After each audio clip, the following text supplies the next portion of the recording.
Hello, everybody!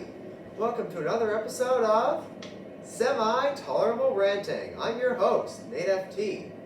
On this episode of the show that your aching heart has been burning with desire for over the past few months, we have got a special episode for you. Not really, but we'll be talking about the significance of the First World War, and within it, the significance of the Canada shoulder pin, a pin that went on the shoulder of Canadian soldiers during the First World War, and a soldier named Duke Macrolling.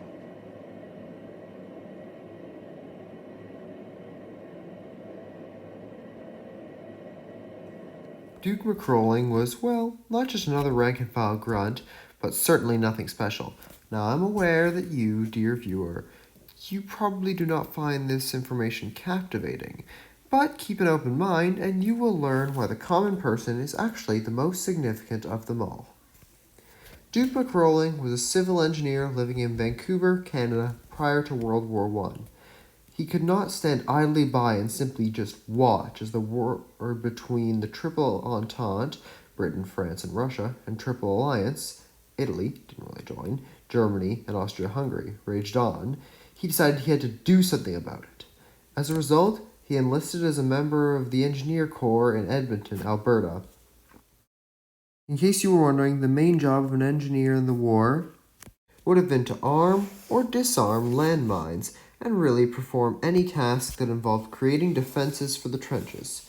Such was the demand for defenses in the Great War on both the Western Front, Britain and France versus Germany, and Eastern Front, Russia versus Germany and Austria-Hungary, which, while being in a larger area, was especially brutal and cruel.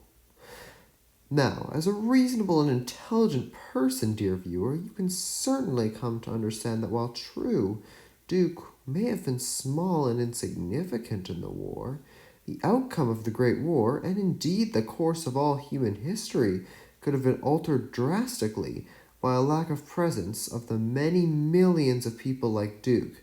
After all, even the greatest general is powerless without an army to lead. The time since generals were great warriors, expected to lead the charge and slaughter countless soldiers directly, has long since passed, after all. Now, I'm sure you're just dying to know, how does a shoulder pin connect to all of that? This man would have worn this shoulder pin, in fact, because it was something that all soldiers wore on their uniforms to distinguish themselves from soldiers of other areas of the British Empire. It was a piece of apparel worn by any and all Canadian soldiers, and thus one would have always been in his possession. Speaking of which, this artifact actually plays a pretty significant role in the First World War, as it was used for the one purpose that determines whether one is welcomed with open arms or shot on sight: identification. For example, a Canadian soldier might see a French uniform and hold their fire, but pull the trigger at the first sight of a German one. Different soldiers wear different uniforms. That in and of itself is a universal military concept.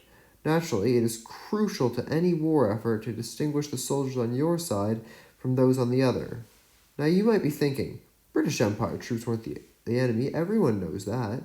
To which I reply, that is true, yet any military officer would agree that organization is essential to any efficient military, so it will be ideal to separate the militaries of different regions of the British Empire.